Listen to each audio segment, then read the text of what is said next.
মোহতারাম হাজিরিন, দুনিয়ার জিন্দেগিতে আল্লাহ তাআলা যদি আমাকে সম্পদ দেয়, দুনিয়ার লাইনে বড় বানায়, কোটিপতি বানায়, জমিদার বানায়, পদ পদবী আল্লাহ তাআলা দেন, তাহলে আল্লাহ তাআলার দেওয়া অনুযায়ী নবীগণ যেমন সুলাইমান আলাইহিস সালাম বাদশা জিলকারনাইন, দুনিয়ারও বড় বড় বাদশা আলমগীর, বাদশা শাহজাহান, ও ভাইজানেরা, দুনিয়ার বড় রাষ্ট্রপ্রধান হইয়াও আল্লাহ তাআলাকে বলে না। আজকে যারা ক্ষমতার মাঝখানে বসে যারা অহংকার গর্ব করে, দুনিয়ার লাইনের গর্ব দেখায়, শক্তির বড়াই দেখায়, ও ভাইজানেরা, বড় বড় শক্তিধরকে আল্লাহ তাআলা দুনিয়া থেকে বিদায় করে দিয়েছেন, ঠিক কিনা? যারা দুনিয়ার মাঝখানে বসে মানুষের সাথে সৎ আচরণ করে, ভাইজান, চিরদিন তাদের কথা মানুষ স্মরণ করবে আর দোয়া করবে যে আমাদের রাষ্ট্রপ্রধান বড় ভালো লোক ছিল, মানুষের দুঃখে সুখে সর্ব অবস্থায় পাশে থাকছে, খোঁজ খবর নিছে। যেমন হযরত ওমর ফারুক রাদিয়াল্লাহু তাআলা আনহু সারা রাত গুনাহ ঘুমাইয়া কোন প্রজা কোন অবস্থায় আছে, মক্কার মরুভূমি, কত মানুষ রাস্তা দিয়ে যায়, রাত হয়ে যায়, ব্যবসা বাণিজ্য করার জন্য যায়, রাত্রি হয় তাঁবু টানায়া থাকে, আবার যখন বড় হয় তখন আবার রওনা দেয়, তখন গাড়ি ঘোড়া ছিল না ভাইজান, এইভাবে গেছে। হযরত ওমর ফারুক রাদিয়াল্লাহু তাআলা আনহু রাত্রিতে তার গোলাম আসলামকে সাথে নিয়ে, আয়রে আসলাম, দুনিয়ায় যারা আমার রাষ্ট্রের ভিতরে দেখি কোন প্রজা কোন হালতে আছে, কোন ডাকাত দল তাদেরকে কোনো ক্ষতি করে কিনা। রাষ্ট্রপ্রধান অর্ধ জাহানের বাদশাহ রাত্রি না ঘুমাইয়া প্রজাদের খোঁজ খবর নিছে ভাইজান। প্রজারা এত খুশি যে আর বাদশাহ ওমর ফারুক রাদিয়াল্লাহু তাআলা আনহুর জন্য আর মানুষ শুধু ভয় করে নাই, হিংস্র প্রাণী, বনের হিংস্র প্রাণীরা ওমর রাদিয়াল্লাহু তাআলা আনহুকে ভয় করে চলছে। বলেন ঠিক কিনা? নজির রয়েছে ফারুক আজম হযরত ওমর ফারুক রাদিয়াল্লাহু তাআলা আনহুর জামানায় পারস্য উপত্যকায় মক্কা থেকে 26 লক্ষ বর্গ মাইল দূরে পারস্যের উপত্যকায় বাঘ আর বকরি একই গাতে পানি খায়, বাঘ বকরিকে দইরা সাহস পায় না, আর এটা হযরত ওমর ফারুক রাদিয়াল্লাহু তাআলা আনহুর জন্য। হযরত ওমর ফারুক রাদিয়াল্লাহু তাআলা আনহু যেদিন দুনিয়া থেকে বিদায় হয়ে যায়, এক রাখাল বনের জঙ্গলের পাশে বকরি চড়াইতেছে, হঠাৎ একটি বাঘ এসে, নেকড়ে বাঘ এসে একটি ছাগল ধরে নিয়ে জঙ্গলের দিকে দৌড় দিয়েছে। যখন দৌড় দিয়েছে, রাখালের আর বুঝতে বাকি রইল না। রাখাল এবার চিৎকার দিয়ে বলতেছে, ইয়া আল্লাহ,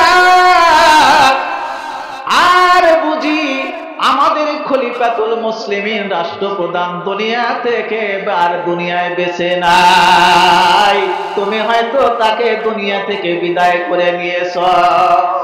যখন চিৎকার করে বলতেছিল, পাশে এক লোক বলতেছে, ও রাখাল, তুমি কি বলো? কোনো খোঁজ খবর না নিয়ে, কোনো সংবাদ না নিয়ে তুমি একা একাই হঠাৎ করে চিৎকার দিয়ে বলতেছো যে খলিফাতুল মুসলিমিন রাষ্ট্রপ্রধান আর দুনিয়া থেকে বিদায় হয়ে চলে গেছে, দুনিয়ার বুকে আর বেঁচে না। এবং রাখাল বলতেছে, ও ভাইজান, ঠিকই আমি বুঝতে পেরেছি, যদি দিনদার মুত্তাকিন খোদাবিরু আল্লাহওয়ালা যদি রাষ্ট্রপ্রধান থাকে, হিংস্র প্রাণী কোনো অন্য একটা প্রাণীকে আঘাত করতে পারে না। মানুষ কেন হিংস্র প্রাণী, এক হিংস্র প্রাণী আর এক হিংস্র প্রাণীকে আঘাত করতে পারে না।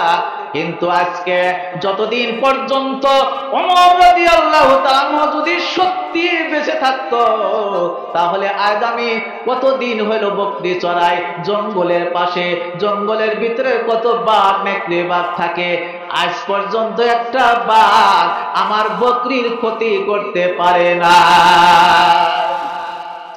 কিন্তু আজকে হঠাৎ বাঘ এসে আমার বকরিকে আক্রমণ করেছে, বকরিকে শিকার করে নিয়ে গেছে। এতে আমি বুঝতে পেরেছি আর খলিফাতুল মুসলিমিন রাষ্ট্রপ্রধান বেঁচে নাই। সত্যি সত্যি খবর নিয়ে দেখা গেল, হায় দুনিয়ার ভিতর থেকে খলিফাতুল মুসলিমিন দুনিয়া থেকে বিদায় হয়ে গেছে। আলা আউলিয়া আল্লাহি লা খাউফুন আলাইহিম ওয়ালা হুম ইয়াহজানুন।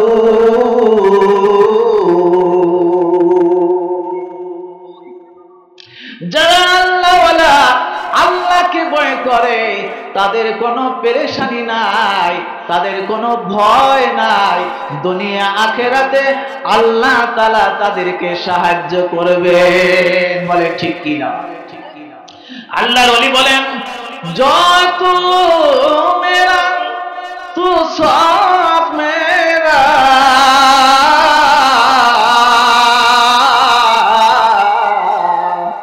জয় তু মেরা তু সব মেরা,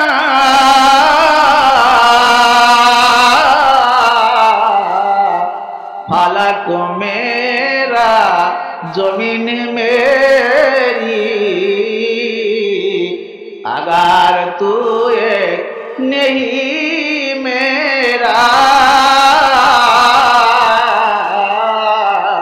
तो कोई शाय नहीं मेरी। মাবুদ, তুমি যদি আমার হও তাহলে জমিন আমার, আসমান আমার, আমি যেন সব পেয়ে গেছি রে মাওলা। अगर तू एक नहीं मेरा तो कोई शाय नहीं मेरी। আর যদি তোমাকে আমি না পাই, দুনিয়ার সব কিছু পায়াও যেন আমি কিছুই পাইলাম না। ও ভাইজান, এজন্য যারা আল্লাহর ওলি, আল্লাহওয়ালা, আল্লাহকে ভয় করে, ও ভাইজান, আল্লাহর মজা আর আল্লাহর নূর যারা পেয়েছে, নামাজে দাঁড়ায়া সারা রাত কাটিয়ে দিতেছে, পরেশানিও নাই, কোনো কষ্ট অনুভব করতেছে না, শুধু মজা আর মজা আর স্বাদ যেন পাইতেছে।